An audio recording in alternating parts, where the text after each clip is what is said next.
श्री गणेशाय नमः। जय माता दी। श्री दुर्गा सप्तशती अध्याय 10। ऋषि बोले, अपने प्राण प्रिय भाई निशुंभ के मृत्यु देखकर इस प्रकार सेना को भी मरता देखकर कुपित होकर शुंभ कहने लगा, अरे दुष्ट दुर्गे, तू बल के घमंड से गर्व मत कर।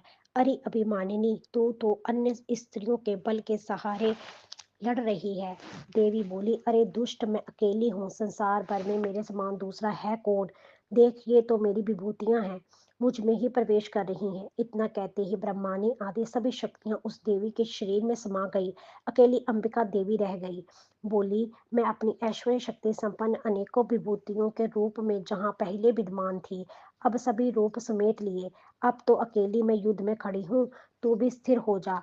ऋषि बोले, तब सभी देवता तथा असुरों के देखते देखते देवी और शुंभ इन दोनों में युद्ध छिड़ गया। तीखे बाणों की वर्षा तथा भयानक अस्त्र शस्त्रों से उन दोनों का युद्ध सभी लोगों के लिए भयंकर प्रतीत होने लगा। अंबिका जितने भी दिव्य से दिव्य अस्त्र छोड़ती जाती, दैत्येंद्र उन्हें निवारक अस्त्रों द्वारा तोड़ता जाता। इसी प्रकार परमेश्वरी अंबिका भी खेल खेल में हुंकारदी शब्दों द्वारा दैत्य से छोड़े गए दिव्य अस्त्रों को तोड़ती गई।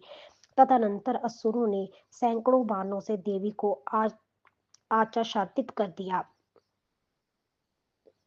तब देवी ने भी कुपित होकर बाणों द्वारा उसका धनुष काट डाला। धनुष के टूट जाने पर दैत्य ने हाथ में शक्ति उठा ली। धनुष तो पहले ही कट चुका था। तब तो भयानक मुगंदर लेकर अंबिका को मारने के लिए दैत्य उद्यत हो गया। आते ही उसके मुकद्दर को भी तीखे तीरों से काट दिया। फिर भी वह असुर मुक्का तान कर बड़े वेग से दौड़ा। आते ही उस दैत्येश्वर ने देवी के हृदय में मुक्का मार डाला। देवी ने भी उसकी छाती पर एक चपेट जमा दी। देवी की उस चपेट के लगते ही वह दैत्यराज पृथ्वी पर गिर पड़ा।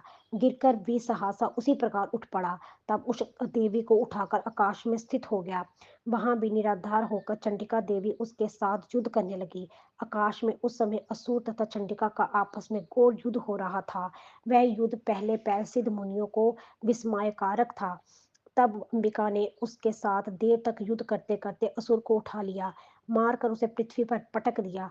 देवी द्वारा पटका हुआ वह पृथ्वी पाकर खड़ा हो गया। घुंसा तान कर वह दुष्ट देवी को मारने की इच्छा से बड़े वेग से दौड़ा।